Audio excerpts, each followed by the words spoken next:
How many liberals does it take to screw in a light bulb? You remember that old joke from when you were a kid? How many whatever does it take to screw in a light bulb? And there'd always be some funny line. I mean, if you were going with Justin Trudeau, you might say, well, how many Trudeau liberals does it take to screw in a light bulb? And the answer would be one. Justin just holds the bulb and the world revolves around him.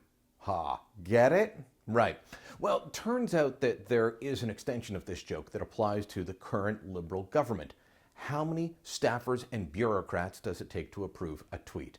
And the answer, it turns out, is 31.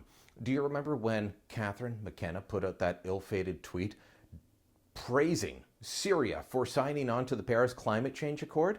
Laurie Goldstein from The Sun, he was beside himself. He thought this had to be a joke, and then found out, no, it's true, that wasn't a mistake. This was a real thing. Of course, McKenna and her office tried to claim, well, this was just a mistake from the department, but newly released access to information documents, 174 pages for goodness sakes, from the department show this was anything but a mistake. This was well planned out. 31 different people signed off, and then there was a huge post-mortem after the fact.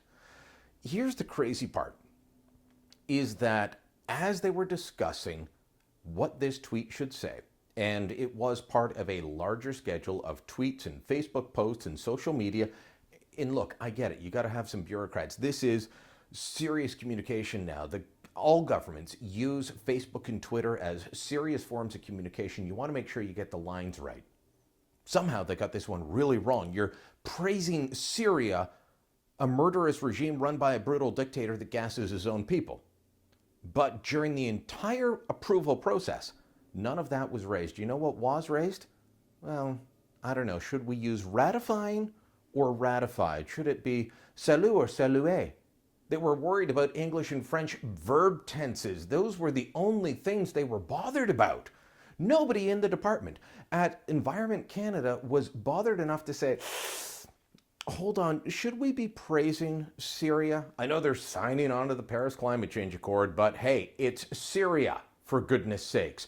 They kill their own people. They've been in a civil war for 6 years.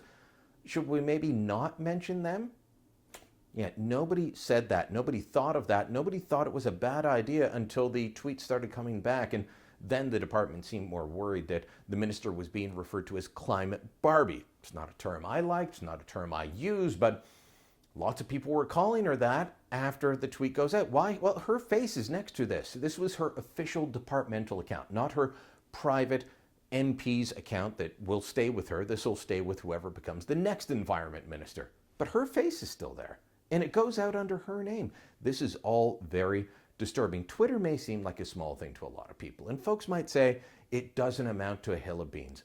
But at the end of the day, this was a minister of the Crown, a minister of the Canadian government praising a murderous regime. And that, my friends, is always wrong.